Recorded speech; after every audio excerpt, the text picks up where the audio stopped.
It's the Underpowered Hour. On this week's show, we're joined by Land Rover legend Bryan Joslin to talk about all things from the Alloy and Grit magazine to the Eastwood Company. And now, without further delay, here's the show.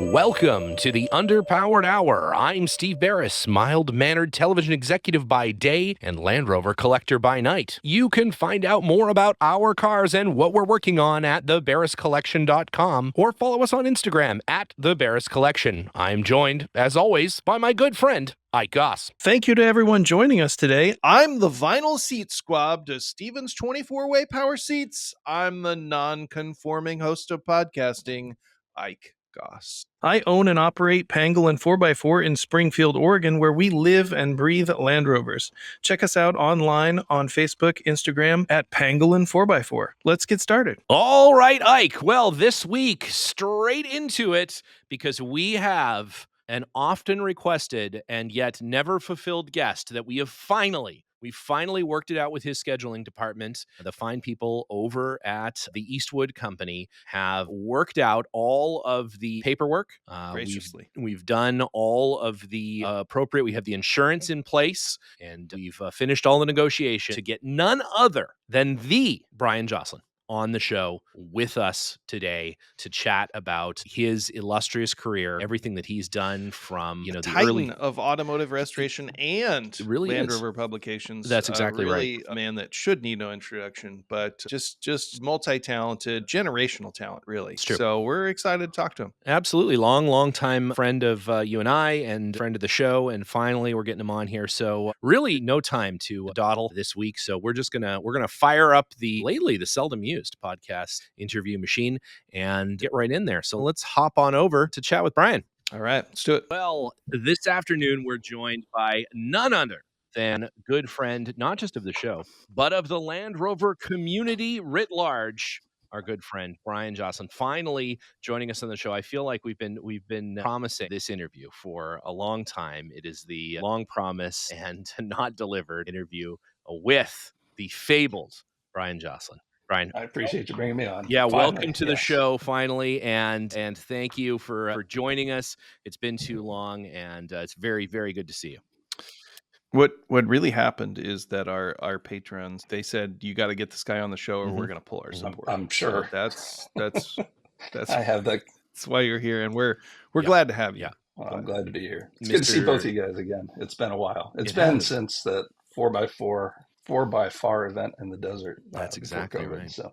Which was a crazy one. That thing was wild. I wish I was a fly on the wall at the planning meeting for that. When people were just like, okay, let's do this. Yes. And they were like, yes, let's have parachutists. Yes. Okay, let's do that. Let's have, what was it? Contortionists and slackliners and let's do a rock show. And then let's have Land Rovers and that thing was wild. Everybody got their idea in. Yep.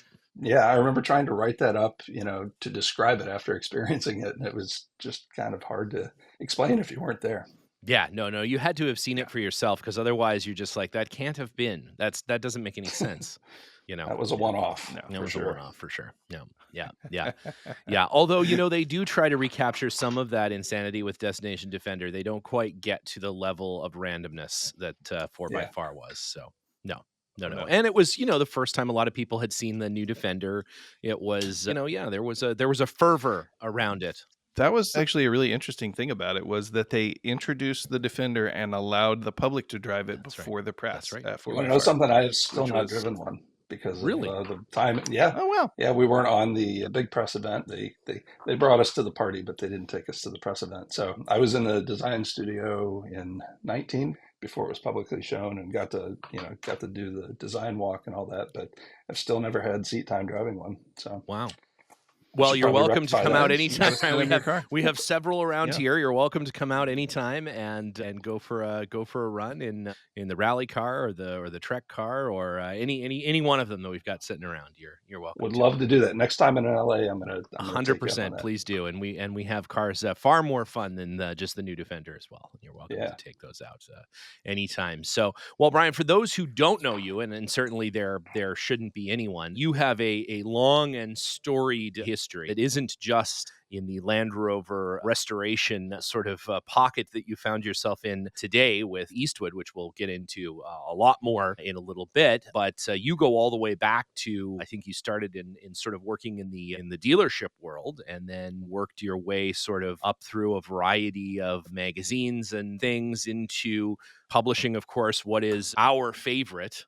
I think I'm fair to say, well, it's my own opinion. So, of course, my very favorite Land Rover magazine of all time, Alloy and Grit, before then, like I said, joining recently the Eastwood Company, a great DIY auto body automotive restoration company, and sort of taking on their DIY garage podcast and sort of content creating for them. So, yeah, so to just for those people who don't know you, what is the Bryan Joslin story, and how did we end up here where we are today, putting back together, and we'll talk about that too, but this Always Sunny in Philadelphia Range Rover, where did the whole story get started? I mean, if we're gonna go back really deep, I've always been a car guy. Like from the beginning, every picture that I have from my childhood, I'm holding a truck, a toy, something with wheels on it. Was a car guy.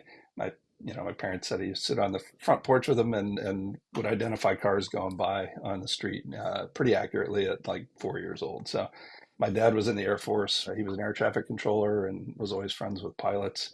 So in the 70s, they were coming by with Triumphs and MGs and Corvettes and all the fun stuff. So I got the car bug really, really early and knew I was going to work somewhere in the car business. Originally, I thought I was going to be a designer. I wanted to be a car designer when I was 10 years old. I sent off a sketch to GM and tried to sell them on this new car design that I had. And they sent me back a really nice brochure that was at least 12 years old at the time they mailed it to me, about how to become a car designer. Short story is my parents divorced, my dad being in the Air Force. We moved a lot. I went to 10 different schools between kindergarten and my senior year. Didn't get the kind of art training I would have needed ideally to go to design school, and kind of fell into industrial design, which was a lot less art and a lot more mechanical stuff. Was going to school for a couple of years and wasn't really enjoying it, and decided to take a break, and I did. I went into working for a dealership. I sold cars for a few years at a Volkswagen Saab and Mazda dealership. And honestly, like, wild experience, but great at learning people. There's absolutely no one normal that works in that business. I'm convinced of that. That's true. Yeah, 100%. I did that for 5 years. I eventually ended up in the service department being a service manager as well, because I was always out in the garage underneath the cars anyway. I was not a great salesman, if I'm being honest. I didn't want to actually do the job of selling, but I enjoyed being around all the new product. Worked into the aftermarket for a while and found a home there. I had a shop in Chicago where we did performance upgrades and sold a lot of wheels and seats. And thank God, Fast and Furious came out in the early 2000s because it fueled a lot of our Sparco sales and things like that. Yeah. But that was a bit of a slog too. We were at a partner. We had a 7-day-a-week store, and it was mostly the two of us working 7 days a week. Hard to find good employees. Everyone wanted to work there. No one wanted to work. So we kind of dissolved that at a time when a buddy of mine had launched VW Vortex, if you guys are familiar with that huge discussion platform. This was early 2000s. It was still in its infancy. He was expanding into content. He was kind of, I don't want to say the first, but one of the first to put an editorial front side to a discussion forum platform and have a more well-rounded community. And so in 2004, I went to work for VW Vortex, creating content. I did some administrative work on the backside, but it was really writing articles, doing project car articles and things like that. I ran our BMW site, which ran concurrently with the others that we had, and just learned the publishing world a little bit from the internet side. It was the Wild West.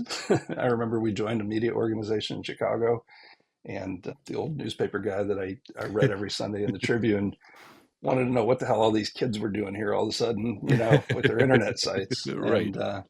But got a footing there. And after about 9 years of that, Facebook had gotten had started to eat our lunch a little bit with Right. like clickbaity kind of stories and things like Mm-hmm. that. Mm-hmm.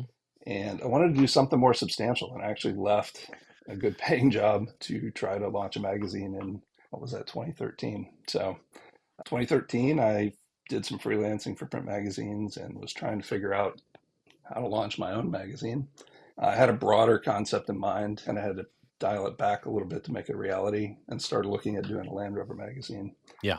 Internally, I feel like there's sorry to interrupt. I feel like there's something missing here. There's, we have like the build up to the Land Rover magazine. What? Why Land of Rover all the magazine? things What? too? Like, where's the Land Rover come in? So I was actually just going to segue into that, because in the years at Vortex Media Group, we did a bunch of different verticals. So everybody kind of had their own interest, but we had right. we were looking for gaps where there were not strong communities built yet. Especially on the editorial side. And so we had one of our guys launch Fortitude, which was our Audi site. We had Swede Speed, which was a really popular Volvo site. Speed.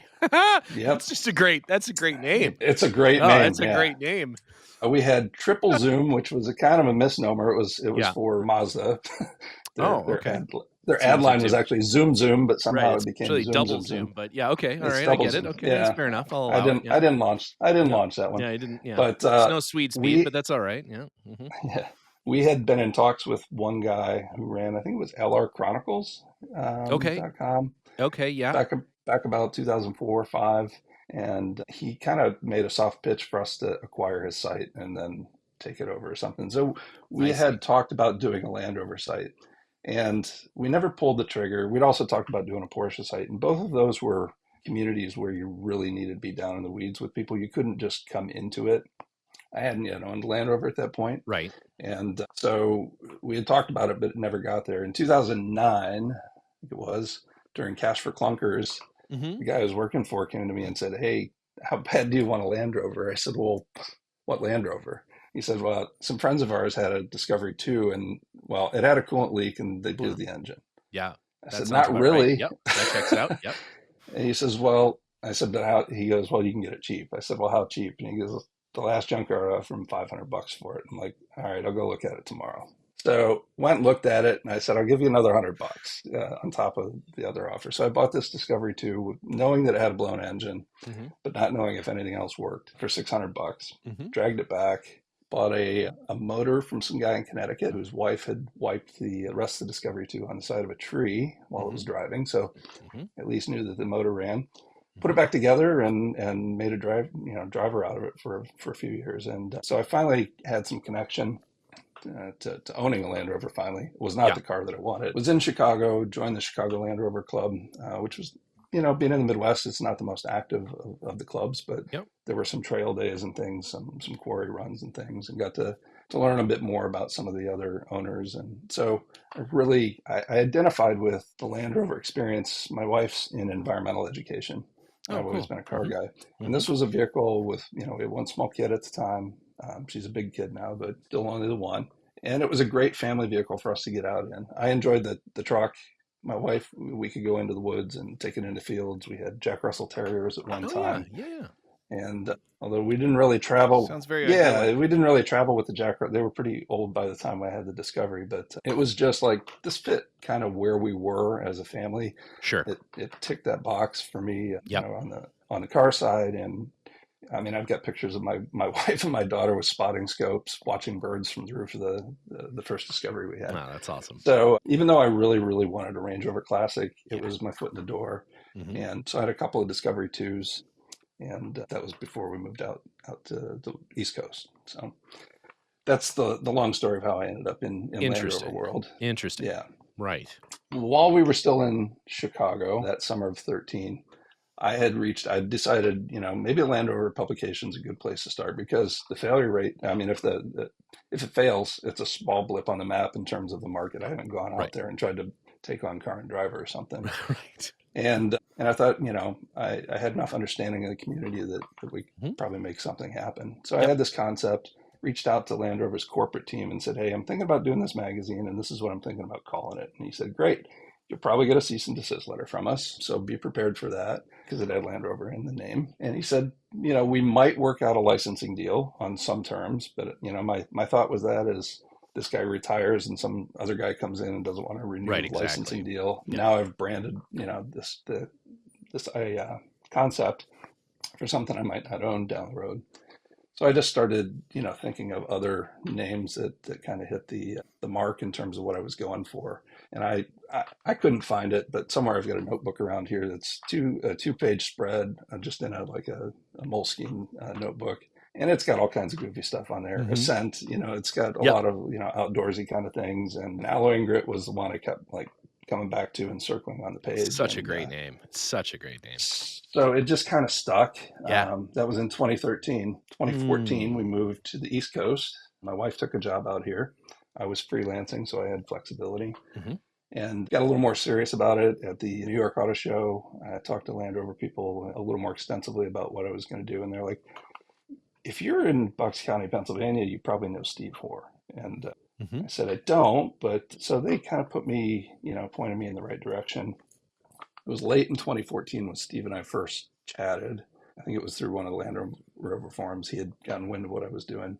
And so it was really in early 2015 that we actually kind of sat down earnestly and started talking about what we could do. And he had always wanted to do a Land Rover magazine as well. Mm-hmm. And I had more kind of media business connections and a little more experience with, the publishing side of things. Right. So we started talking, and it was I guess, February 2016, that we made a big public announcement at one of the local off-road events, a February event, and said that we were going to do this. And people went, "Ha, that's great." And they went back to drinking. Right. Yeah. And that was kind of it until later in the year. Eventually, we built a team throughout the spring, summer of 2016, brought on Dan, and later in it, Chris reached out to us, who is local as well. And so we kind of had our core creative team by the end of summer. I had been working for Eastwood at that time. So I had previously worked with Eastwood on editorial projects. And okay. I didn't realize when I found myself out in Pennsylvania and needed some income, I reached out to them and managed a retail store for about a year and a half. Oh, okay. I didn't realize that. Walked away from that job as well to do the magazine thing a little more earnestly. And it was November of 2016 that we actually launched the first issue. Okay. Yeah. Yeah. So that's the timeline. That's the backstory. And then you published approximately, what was it? Was it 12 issues, something like that? We did 12 issues. Yep. I was quarterly, but toward the end, it was getting a little tougher to pull things together. Sure. We had a couple of doubled up issues. And then, of course, COVID really derailed things for us. So we did I think it was spring, summer 2020 issue was the final one with the Defender on the cover. Yep.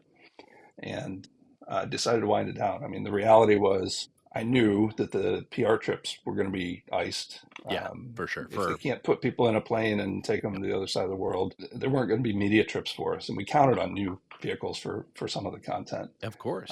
We were already challenged getting into some of the press cars because we were at the edge of the New York fleet, which we had this comes back to Land Rover being Land Rover. Yep. We had mileage restrictions on our press checkouts. So even if we drove up to New Jersey and got them and drove them back, half our mileage was gone, and then we couldn't do anything with them. Right. They didn't want us doing any off-roady kind of things with them. And so it got to be, even getting cars out of the fleet was a challenge. It was a challenge, Given the fact that we had so many small advertisers, we weren't sure who or if any of them were going to survive.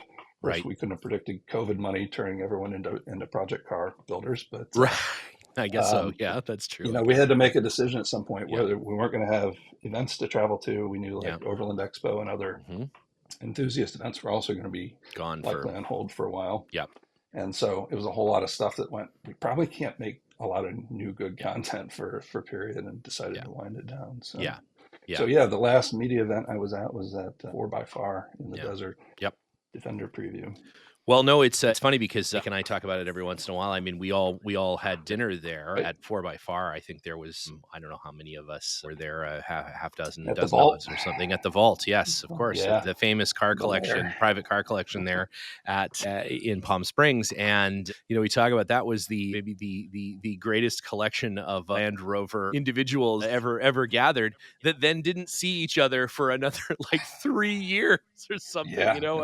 As Nick Dimbleby was there and Michael Bishop, lots of great folks there together. And a lot of us didn't see each other then again for a huge amount of time, who would have known that, a month or two later, that was it. The whole world was going to shut down, and a Yeah. ton of things changed. Obviously, you're right. A lot of those little manufacturers that supported those sort of niche things, they didn't make it, unfortunately. A lot of certainly, yeah, press tour things like that, they went away. Even club events, Right. for the better part of a year, sort of disappeared. Right? It just wasn't possible to do those things. And yeah, but you're right. I think an entire community of people decided to look to their garage and look at that project vehicle, or go out and find a project vehicle and start that project, or get into a project that they had been thinking about or talking about or wishing they could have done for a long time, and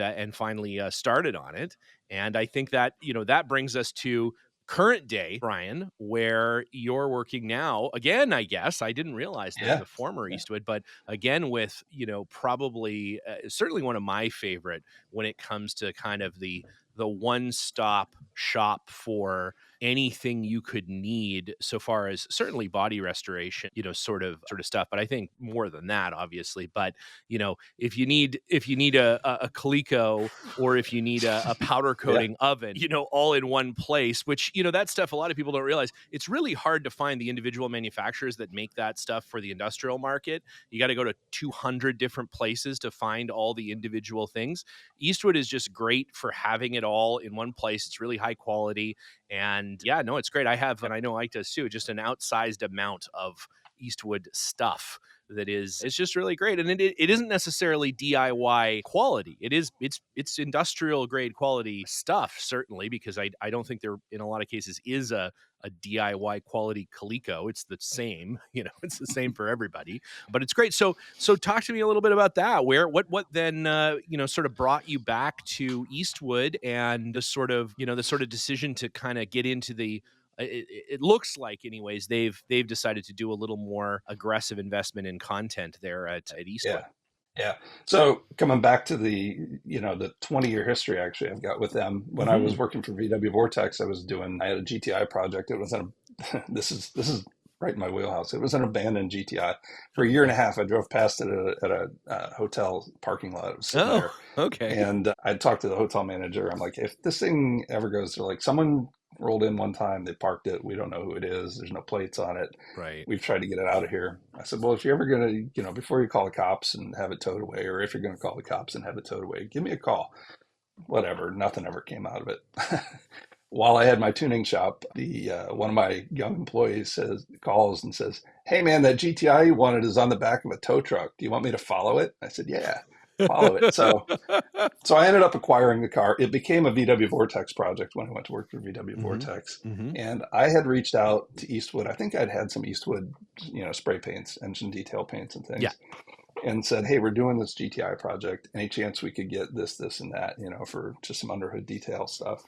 And they put me in contact with this guy, Nick. And Nick was pretty much fresh out of college. He was in marketing in a very nascent kind of role there, and sent out a box of, whatever it was I asked for. And we used it, reported back, and a couple times other projects we reached out to Eastwood. So when I found myself out here in 2014, 2015 and needed a paycheck, I'm like, oh, I mean, it's an hour away, but it's not, it's not that far of a drive, and it's a beautiful drive through Pennsylvania countryside. Yeah, right. Yeah. So I went to work for them originally while we were knowing full well that I was going to leave to do the magazine, but managed their retail store there in Pottstown at the warehouse facility, at the headquarters, for a year and a half, and got to work with Nick. He's still there. He's actually my boss now. I guess it was a year and a half ago, I was I'd moved out of working for a restoration shop locally, and just needed to go back to working.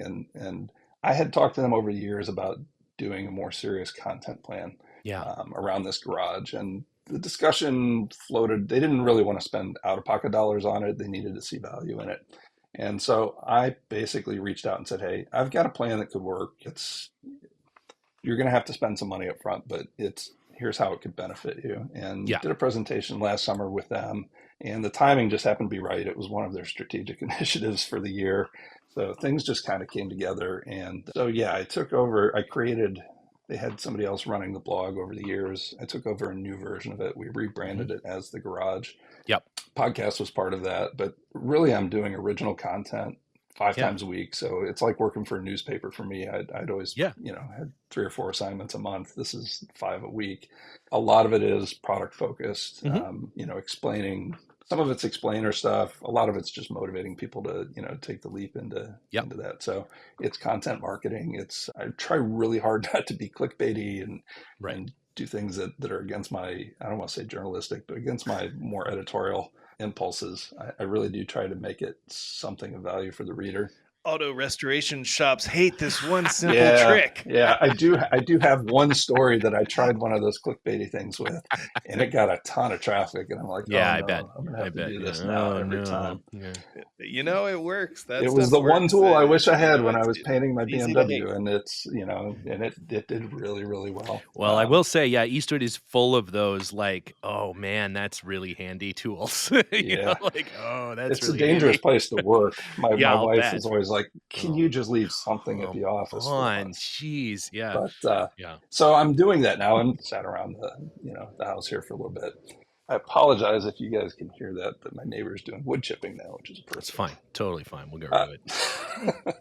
My wood chipper's running in. Yeah, that's the next room. Ike's always chipping wood somewhere. It's fine. So there's not always wood. You don't have to chip wood in a wood chipper. So I bought the car from Randy. I said, "Does it have a title?" He said, "Yeah, I got a title for it somewhere." I said, "Well, after the GTI experience, which I never got a title for, I kind of had to sell that one to someone who knew what the car was." Right. I was not doing a no title restoration rebuild again, so I eventually got the title out of him, and of course, it hadn't transferred through the state. He just had, just was holding title. So I saw the previous owner's name on there and reached out to him and said, "Hey, I'd like to get this transferred. Any chance, we could meet up sometime?" And he's still down in Lancaster. He said, "Yeah, whenever you want, just hit me up." Did they happen to mention that that car used to be used on It's Always Sunny in Philadelphia? No, that never came up at all. Wow. He's like, "Yeah." He said, in the early seasons, I used to rent it to the production company. So it was in a few episodes early on, and I used it for a while. And then, one time they said, "The truck's down at the stadium, the key's under the mat, and you can come get it whenever you want." There was no one there handling it, and it was literally sitting in South Philadelphia with the key under the mat. And he decided it's not worth the $300 a day or whatever he was getting for the rentals. He was done. So anyway, I've been in contact with him several times, and I do have the title now in my name. Yeah, he's given me some tidbits of information about that. I know it was in a couple of episodes in season 3. Cool. The one at the stadium where they're trying out for the Eagles, and Danny DeVito's tripping balls on acid, and that one is definitely my car. It's missing pinstripe on. I know all the identifiers on my particular vehicle. Fantastic. So it's the truck I always wanted. I didn't expect that history. I don't think it adds a lot of value other than sentimental. It's a neat story. I think it's cool. I think it's. I mean, so far as Green Range Rovers go, I mean that definitely is the most famous Green Range Rover. Just collection of Green Range Rovers, whatever. I mean, I think that the Always Sunny Range Rover that's a big deal. That's. So you probably know in the pantheon of movie cars, you've got like the Dukes of Hazzard car. Herbie, and then this car. Sorry, the Batmobile in there somewhere, maybe, but maybe a little further down. The guy who owns the Discovery that stood in for Range Rover has probably got a more rare car. Yeah, that's as you know, Stephen, they did most of the shooting out in L.A. That's right. But they came to Philadelphia for location shots. So like the river scene when the adventure vehicles in the river and all that. Yes. So they would come to Philadelphia and they would just rent from 2 or 3 local owners that had green, mostly Range Rovers, but occasionally a Discovery. Yeah. So it's not the one. I always tell people that it's not like the one car. It's that car a character that has been played by many cars. And that car, I believe, was owned by a production company. That Range Rover is here somewhere. At least somebody told me that. The LA car. That they owned it. The production company just bought one for nothing from someone here that they just decided. And I hear it's because it was Charlie Day that just likes the Range Rover. He thought it was just a funny car. for, because it's like the whole idea, it's a joke, right? That it's like this very Right. prestigious vehicle, right? But it's not, it's like something's always wrong with it, or something's always terrible's happening to it or whatever. So that they thought it was like a kind of a fun joke. And I guess the story is, it comes at, like, I guess Charlie Day, one of his roommate or writing partner, something, I don't exactly remember, had a Range Rover. And that's where that joke comes from. And so they're like, we got to get this Range Rover because it's like part of the joke. So I think it's a great story. I mean, it's so cool to You're have a filling part in of that. yeah, you're filling in a gap for me In a more because recent, I've always wondered, of the three of them, like who decided the Range Rover was the butt of one of their inside jokes or Yeah, it's whatever, Charlie Day, I guess. Apparently, again, I don't know, but apparently it's Charlie Day had someone who's associated, a roommate or a writing partner, somebody he Okay. was close to. Clearly a narcissist, right? Well, that's the thing. That character is based on that individual, because they're all Yeah. based on people they kind of know, and Yeah. had a Range Rover. And because it was like this status symbol, but it was terrible. Like, it was always Yeah. breaking down, and it was because it was a Range Rover, right? So it was shitty. And that was sort of the point, right? Is that it was like this status symbol that was terrible. Something terrible was always happening to it or something or whatever. And they thought it was really funny. So they were like, oh, we got to do that. I always assumed it was Rob season- McElhaney because he's from the Philadelphia area. He's one of the three that's from the Philly area. Mm-hmm. And where we're at, Montgomery County, Bucks County, you can't drive a mile without running into a Range Rover. They're everywhere out here. So I just always assumed it was maybe a Rob connection, but that's interesting. Be, I know there's like a third-hand story, but yeah, it is definitely one of them had a friend. Like, because again, all the characters in that show are based on those two, because Rob and Charlie write the show, and it's based on their, they're all characters that they kind of know.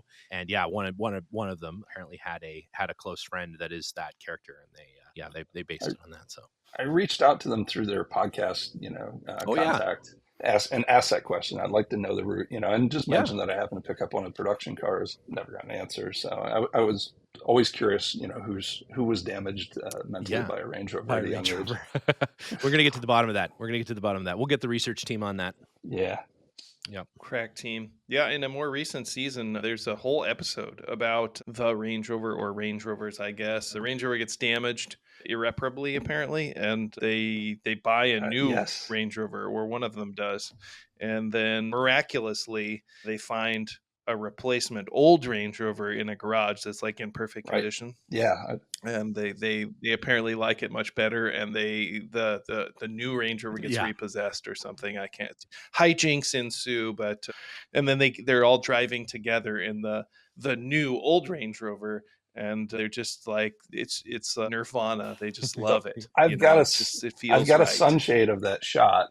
I don't know if Danny or Charlie. One of them has got a bloody nose in it, and they're rolling around. All five of them are in it, and someone on Etsy or eBay, sells a windshield banner for it. That's fantastic. And that's what I keep at work on the windshield opening, so that it's got a connection there. When we have people in, they're always like, "What's with the old Range Rover?" Usually, that's a good conversation starter. It's a very famous Range Rover. So. It's a very famous Range Rover. It is. So what's up next? What's coming down the pike, both for you and for the DIY garage project there at Eastwood? What do we have to look forward to? I mean, for me, it's work right now. It's a lot of content production.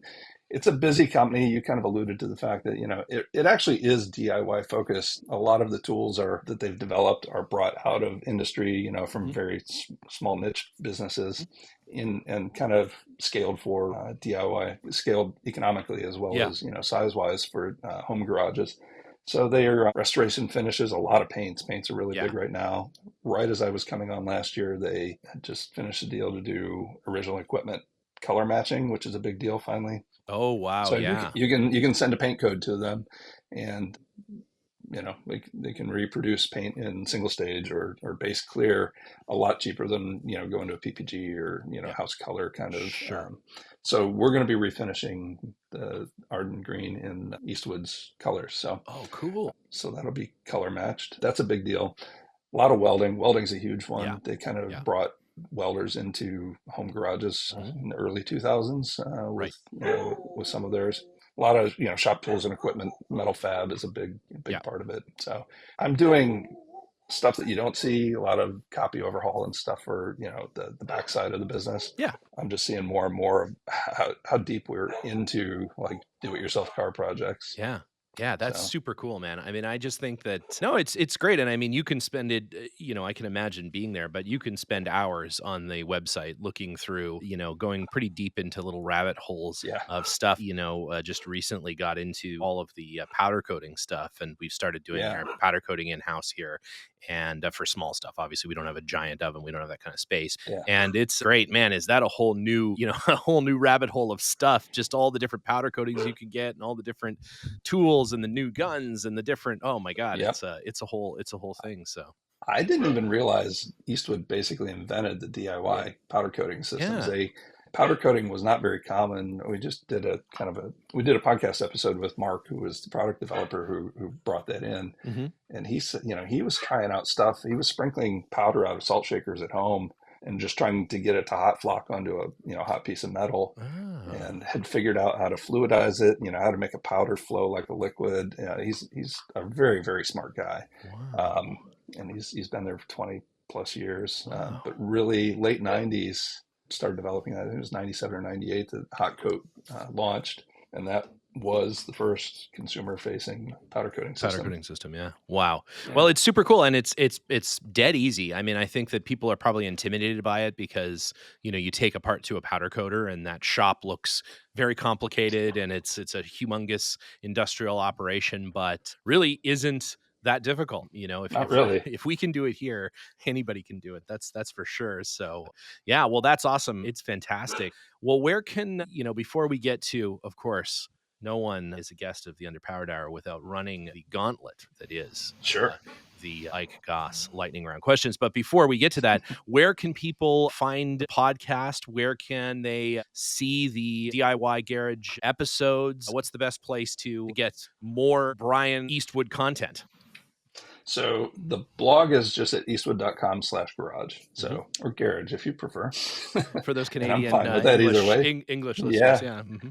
And that's, we put out content on a weekly basis. It's not daily, but I put out a week's worth of content when it publishes. So it's 5 new pieces a week, most weeks. And that's a mix of, I mean, honestly, I go to car shows and shoot pictures of car shows in local restoration shop garages, doing stories on them. So it's not just product promotion. It's truly kind of an in-house magazine, covers a lot of culture and, bigger car topics other than just powder coating and paint and welding.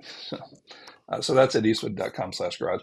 The best way to see any of the other multimedia stuff is really just to go to Eastwood's YouTube channel. Right. There's a playlist there for Project Sunny. I think we're 9 episodes in on the video. Mm-hmm. A lot of that, frankly, tends to get focused more on a specific project, a welding project or whatever tool.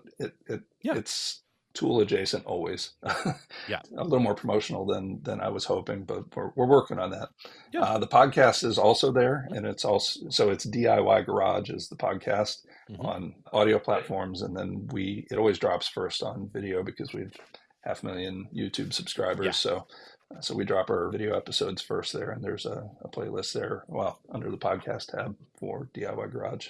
Cool. Well, that's awesome. And we'll link Very all cool. that in the show notes as well, so people can find their way there. And with that, I'll hand over to Ike for the world's most difficult and rigorous, Very strenuous strenuous Land Rover lightning round questions. Ike, Mentally, and some say spiritually as well, physically really. strenuous. Yeah, everything, yeah.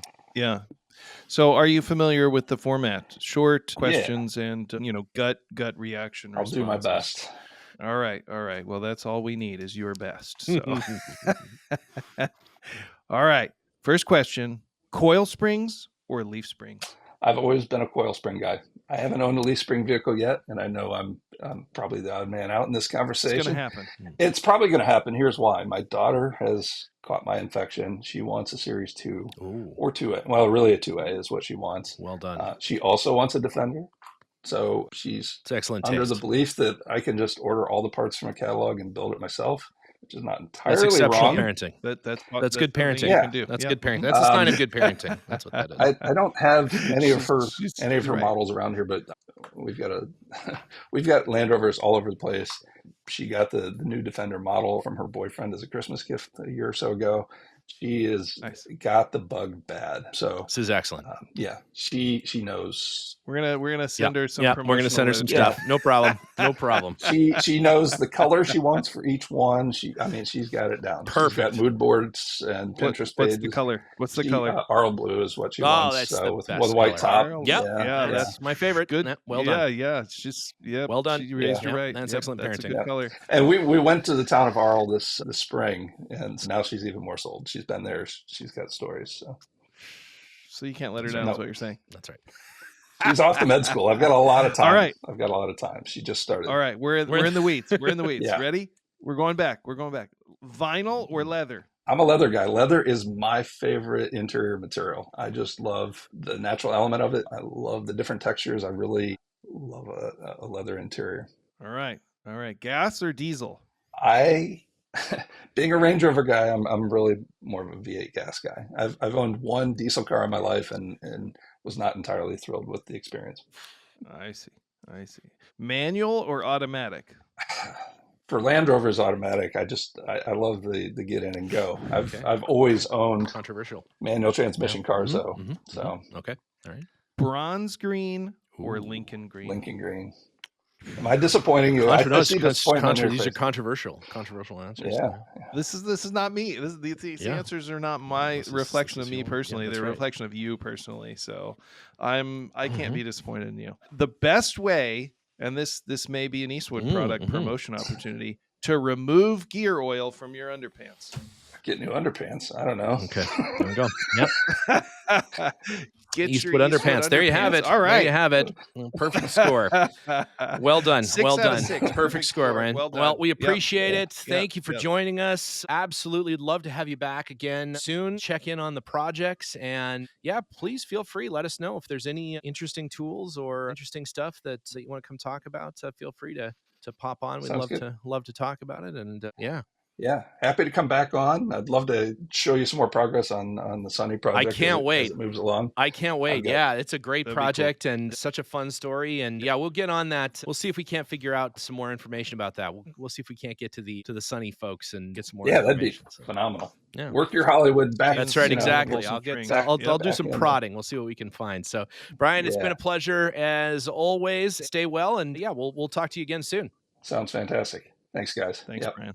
All right. Well, man, I can't tell you. I love that guy so much. He's like my favorite person. It's got a lot of neat stuff going on. Interested to see the restoration of the Always Sunny in Philadelphia Range Rover. Interested to see a little bit more about what Land Rover his daughter manages to talk him into. Oh my God. That'll be fun. I'm going to start. I got to get some details, some contact info, maybe her Instagram account or something. We're just going to start feeding her expensive classified ads. Yeah. No, yeah, for sure. Yeah, you gotta get in there, man. I mean, she's got the, you got to find a particularly difficult to restore series car because she's got an unlimited access to the best of restoration, DIY restoration tools. So yeah, no problem. You know, as long as it's mechanically sound, she could restore a car that is so far gone body wise, no problem. Well, that's a task for us to find that car. I'm gonna. Anyone knows of a car that suits that description, preferably blue, send it our blue way. One. Yeah. If there's any trace of blue on that thing, just they can color match, right? So it over. doesn't necessarily have to be blue, but it would be nice if it was blue. Send that over. Yeah, exactly. Well, in conclusion, one more quick thing before we go. Speaking of cars that were blue, our very, very good friend Mike has sent I think what is maybe the ropiest of ropey bumpered cars, which is right now up on Bring a Trailer. I don't know if you've seen it yet, Hikers, but it's an 88 Series 2A. And it has what I can only describe as a Walter Brimley-like front ropey bumper. Wilford Brimley front ropey bumper. I mean, this thing is out of control. It's almost as if they have attempted to make like a caricature of a ropey bumper. So I really appreciate it's our good friend, a state of Mike on Instagram. And Mike is always looking out for a good ropey bumper, which I appreciate. So 10 ropey bumper points to Mike for sending that in because man, that sucker is ropey. Is there a bumper underneath? Can you see that there's a bumper underneath? I'm not sure because that thing may be entirely rope. It may be entirely rope because it's got oh man. I'm just waiting for it to talk about diabetes. Diabetes. It's gotta, it's ropey. It's real ropey. And on that, I think that's enough for 1 week. And thanks again to Bryan for joining us. Great stuff there. Looking forward to talking to him more as we travel down the path to getting that sunny Range Rover back on the road. While you're out checking out Eastwood's YouTube channel, and I really do suggest you do, we'll have links to that in the show notes. Why not pop over to our YouTube channel, check out some stuff there. We got some good stuff on there, trailer, power upgrades. We've got all kinds of stuff. We've got some great stuff. Of course, all of the video episodes of the podcast, if that's how you'd like to consume it, just like Bryan's DIY garage videos, we have the same thing. You can watch this show. You can actually watch Ike and I, which is really, I don't know why you'd want to do that. That seems like a weird fetish, but face for radio. That's what they say. That's exactly right. It's exactly right. We have a face for telegraph. But anyways, at that, it's been a slice, and we'll see you next week. All right. See you, Steven. Thanks for everything.